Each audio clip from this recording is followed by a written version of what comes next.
Ons sit so naby, maar my woorde bly vas in die keel van 'n stilte wat swaar op my pas. Jou oë sê meer as wat lippe ooit kan, maar ons speel hierdie spel wie eers te gaan val. My hand teen die tafel, joune net daar, millimeters tussen ons, maar dit voel soos 'n jaar. En elke sekonde bou spanning en klank van alles wat ons voel, maar nie sê nie dank. Sê iets of breek dit oop, want hierdie stilte raak harder as hoop. Sê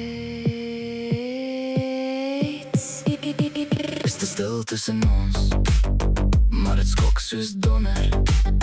Elke kyk, elke asem trek my al hoe verder onder.